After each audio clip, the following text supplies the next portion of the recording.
Marilah kita berdoa. Kasih karunia dan damai sejahtera bagimu dari Allah Bapa kita dan Kristus Yesus menyertai kamu. Amin. Bapak, Ibu, dan Saudara yang dikasihi Tuhan Yesus Kristus, firman Tuhan bagi kita dalam ibadah pertangyangan keluarga pada malam hari ini tertulis dalam kitab Injil menurut Matius pasal 22 ayat 37 sampai ayat 40. Demikian.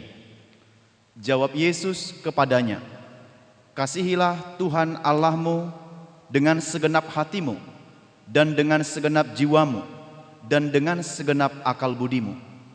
Itulah hukum yang terutama dan yang pertama. Dan hukum yang kedua yang sama dengan itu ialah, kasihilah sesamamu manusia seperti dirimu sendiri. Pada kedua hukum inilah tergantung seluruh hukum Taurat dan kitab para nabi." Demikian firman Tuhan.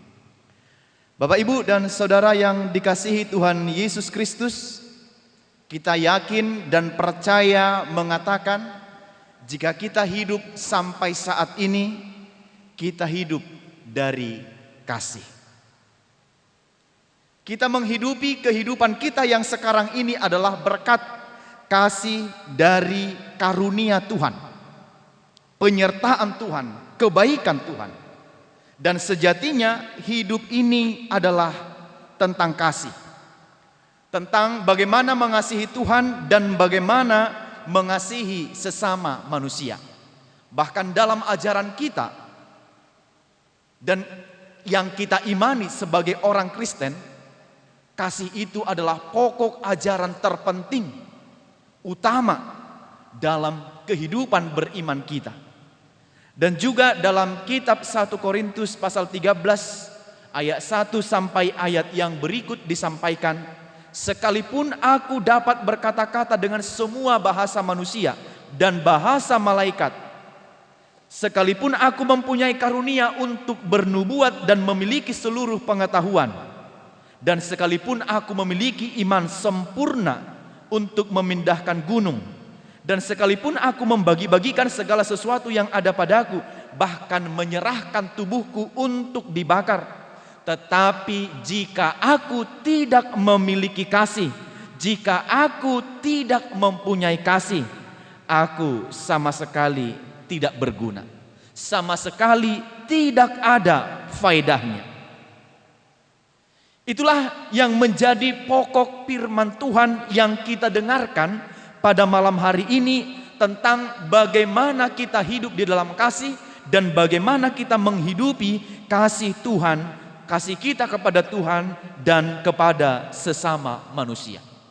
Kalau bukti kasih Tuhan kepada kita umat manusia ini sudah jelas. Yesus telah menebus kita dari kesia-siaan. Yesus telah menebus kita dari segala dosa dan pelanggaran serta kesalahan kita, dan Ia sungguh-sungguh sangat mengasihi kita. Bahkan bukti nyatanya adalah salibnya di Golgota adalah bukti kasihnya yang besar bagi kita. Karena itu setelah menikmati kasih Tuhan dalam hidup ini, bagaimanakah selanjutnya kita mengembangkan kasih itu kepada sesama kita manusia? Melakukannya dalam kehidupan kita sehari-hari, melakukannya dalam kehidupan kebersamaan kita sebagai umat ciptaan Tuhan yang saling mengasihi di tengah kehidupan kita. Karena fokus hidup kita tidak hanya tertuju pada mengasihi diri kita sendiri, tapi harus sampai kepada level yang lebih tinggi dari itu, adalah bagaimana mengasihi sesama kita manusia seperti mengasihi diri kita sendiri. Bapak, Ibu, dan Saudara yang dikasihi Tuhan Yesus, firman ini sangat jelas adalah ringkasan atau intisari dari hukum Taurat, dari hukum-hukum yang telah diberikan Allah kepada umatnya Israel. Ini adalah intisarinya. Sebab di dalam perjanjian baru, bahwa Taurat itu, hukum Taurat itu sudah digenapi di dalam diri Yesus Kristus itu sendiri. Dan bahkan Yesus Kristus itu adalah hukum Taurat itu sendiri. Dan penggenapannya adalah di dalam diri Yesus Kristus. Itu sebabnya Tuhan tahu dan Tuhan paham kelemahan kita, ketidakmampuan kita, ketidakberdayaan kita. Karena kasih-Nya dan oleh kasih-Nya, maka Ia mengaruniakan anaknya yang tunggal bagi kita. Dan anaknya yang tunggal itu berkorban demi keselamatan dan penebusan akan dosa-dosa kita. Maka sekali lagi, sebagai ringkasan atau intisari dari hukum Taurat ini, dengan sangat jelas Bapak Ibu, kita mungkin bisa mentaati hukum yang manapun dengan benar, dengan semua hukum-hukum yang ada di dunia ini.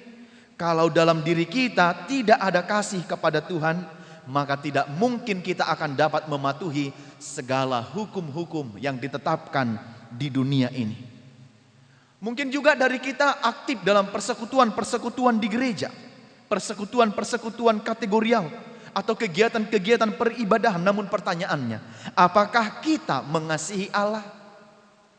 Apakah lewat semua pengalaman iman kita bersama dengan Tuhan dan apa yang kita lakukan dalam setiap peribadahan kita, persekutuan kita melahirkan kecintaan kita kepada Tuhan, atau melahirkan hidup yang lebih mengasihi Tuhan dalam kehidupan kita? Jangan sampai kegiatan itu hanya kegiatan formalitas yang tidak menumbuhkan kecintaan kita, rasa sayang kita, dan rasa kasih kita kepada Tuhan. Sebab dalam firman ini dengan jelas dikatakan, mengasihi Allah adalah hukum yang terutama. Karena dalam firman ini disebutkan, kasihilah Tuhan Allahmu dengan segenap hatimu, dan dengan segenap jiwamu, dan dengan segenap akal budimu. Berarti semua totalitas kehidupan ini dengan sepenuhnya harus mengasihi Tuhan Allah dari segala hati, jiwa, dan akal budi kita. Sebab itu hukum yang terutama. Mengasihi Allah dengan segenap hati, dengan segenap jiwa, dan dengan segenap akal budi. Itu bisa kita lakukan kalau kita sungguh-sungguh mengenal Allah itu dengan benar. Kalau kita sungguh-sungguh mengetahui dan mengimani, mengerti Allah yang kita percaya itu dengan benar lewat kelahirannya dan pengorbanannya di kayu salib demi kita umat yang ditebusnya. Maka dalam firman ini dengan jelas kita lihat kata segenap, kasihilah Tuhan Allah dengan segenap hatimu, segenap jiwamu, segenap akal budimu. Kata segenap dipakai 3 kali dalam firman ini. Itu artinya tidak main-main. Kalau sudah dikatakan segenap, itu menunjukkan bahwa kita tidak lagi boleh berbagi kasih, tidak dapat lagi membagi kasih kita, tetapi kasih kita dengan segenap hati, segenap jiwa, dan segenap akal budi hanya kepada Tuhan. Berarti seluruhnya menyerahkannya, sepenuhnya memberikannya dengan sangat sungguh-sungguh dan dari hati yang begitu sangat mendalam. Mengasihi Allah dari segenap hati kita, jiwa kita, akal budi kita, kekuatan kita, dan seluruh totalitas kehidupan kita untuk mengasihi Tuhan. Jadi jangan ingin mengasihi Allah dan juga bersama-sama dengan mengasihi dunia ini. Jangan juga mengasihi Allah dan bersama-sama juga mengasihi mammon. Jangan juga mengasihi Allah dan mengasihi segala pencapaian-pencapaian dunia ini. Sebab firman Tuhan katakan, jangan engkau mengabdi kepada 2 tuan. Sebab bagaimana mungkin kita berlaku adil untuk tunduk kepada ini dan tidak tunduk kepada yang satu lagi. Jangan pernah mengabdi kepada 2 tuan. Tapi kasihilah Tuhan Allahmu dengan segenap hati, jiwa, dan akal budimu. Tapi Bapak Ibu, apakah kita boleh atau harus mengasihi sesama manusia? Itu yang berikutnya disampaikan dalam firman ini. Dalam ayat 39. Dan hukum yang kedua yang sama dengan itu ialah, kasihilah sesamamu manusia seperti dirimu sendiri. Karena kasih kepada sesama wajib, hukumnya kita harus mengasihi sesama kita. Sebab kasih kepada sesama adalah perwujudan dari kasih kepada Allah. Tidak ada orang yang mengatakan aku mengasihi Allah tetapi tidak mengasihi sesama manusia. Atau sebaliknya, aku mengasihi sesamaku tetapi tidak mengasihi Allah, itu pun tidak mungkin dari mana didapat. Sekali lagi, perwujudan mengasihi Allah adalah lewat kasih kepada sesama manusia. Tetapi bagaimanapun juga kita tidak boleh mengasihi sesama lebih dari mengasihi Allah. Sekali lagi saya tekankan, kita tidak boleh mengasihi sesama lebih dari mengasihi Allah. Sebab kasih kepada Allah haruslah diwujudkan dengan ketaatan. Orang yang mengasihi Allah pasti akan mentaatinya. Tidak ada orang yang mengasihi Allah tapi tidak taat kepada Allah. Itu sebabnya hukum yang kedua ini dikatakan, hukum yang kedua yang sama dengan itu sebenarnya lebih tepat dikatakan hukum yang kedua yang mirip dengan yang pertama. Jadi sama lebih jelas dengan kata yang mirip dengan hukum yang pertama itu adalah mengasihi sesama manusia. Berarti dua hukum ini adalah hukum yang mirip, hukum yang sama karena dua-duanya tentang kasih dan dua-duanya merupakan ringkasan atau intisari hukum Taurat. Yang pertama adalah yang pertama hubungan kita kepada Allah secara vertikal, yang kedua adalah hubungan kita kepada sesama manusia secara horizontal. Maka orang yang mengasihi Allah akan mengasihi sesama, dan orang yang tidak mengasihi sesama tidak mungkin mengasihi Allah. Maka ayat 29 ini juga mengajarkan kasih kepada diri sendiri. Itu sebabnya dikatakan yang sama dengan itu, kasihilah sesamamu seperti dirimu sendiri. Bagaimana kita mengasihi diri kita sendiri, demikianlah juga layaknya kita mengasihi orang lain. Pasti setiap kita mengasihi diri kita, Bapak Ibu Amanginang dan saudara yang terkasih. Tidak ada kita yang tidak mengasihi diri sendiri. Itu sebabnya kita melakukan perawatan tubuh kita, memakai pakaian yang baik, melakukan olahraga dan sebagainya. Itu karena kita mengasihi diri kita sendiri.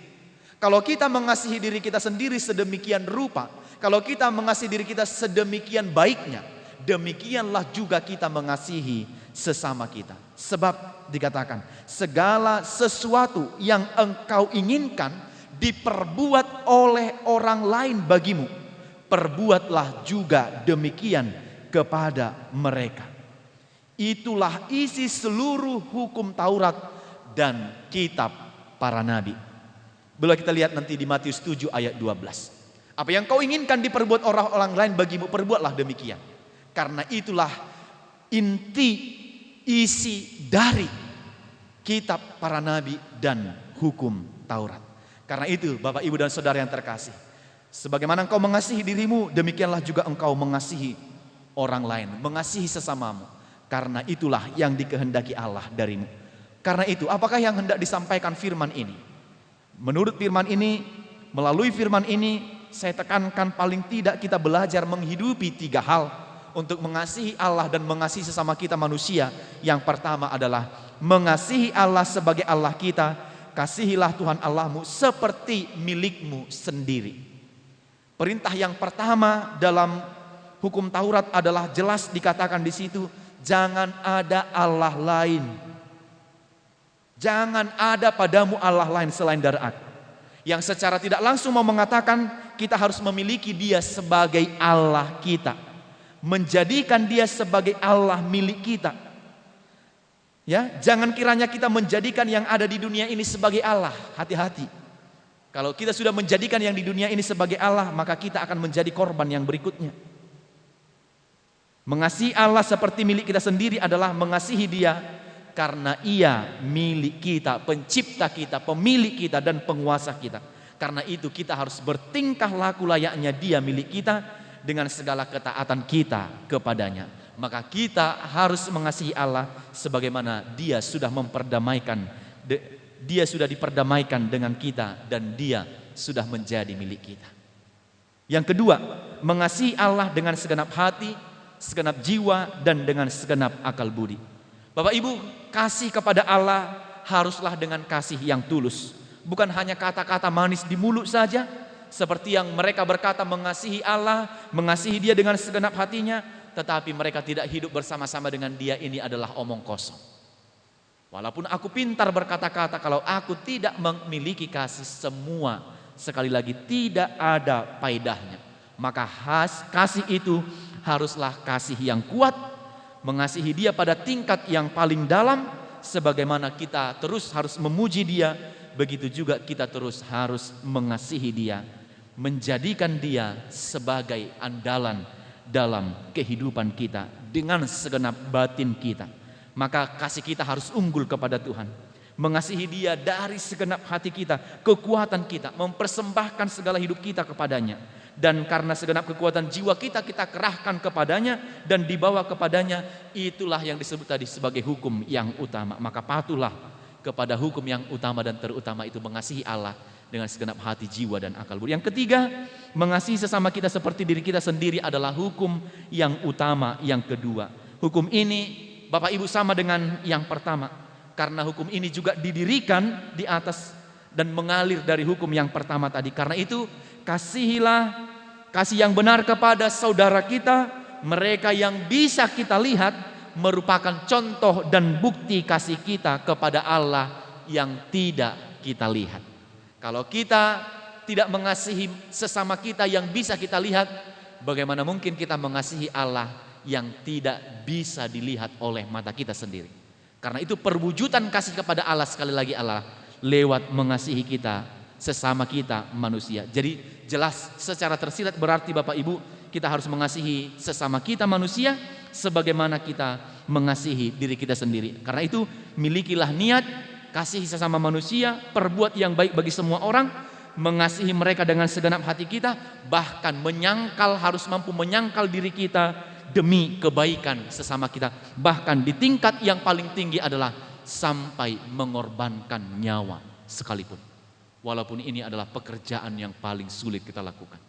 Sangat jarang orang bisa mengorbankan nyawanya untuk mengasihi sesamanya. Tapi Allah di dalam diri Yesus Kristus, Yesus yang kita percaya itu sudah berkorban, bahkan pada mengorbankan nyawanya untuk demi cinta dan kasihnya kepada kita. Karena itu hiduplah tetap dalam kasih, peliharalah kasih persaudaraan dalam kehidupan kita setiap hari. Amin. Kita berdoa. Bapa di sorga, kami bersyukur dan berterima kasih menerima firman-Mu pada malam hari ini, yang mengajarkan kami supaya kami tetap mengasihi Engkau sebagaimana kami juga mengasihi sesama kami manusia. Bapak, tolonglah kami untuk senantiasa mengasihi Engkau dengan segenap hati kami, segenap jiwa kami, dan dengan segenap akal budi kami, agar kami menunjukkan kasih yang sungguh-sungguh kepadamu. Dan kami juga mengasihi sesama kami seperti mengasihi diri kami sendiri. Bapak, tolonglah kami manusia yang penuh dengan kelemahan ini, yang terkadang hanya berfokus pada diri kami sendiri tanpa peduli dengan orang lain. Melalui firman ini, hati kami telah diubahkan untuk tetap mengasihi sesama kami seperti kami juga mengasihi diri kami sendiri.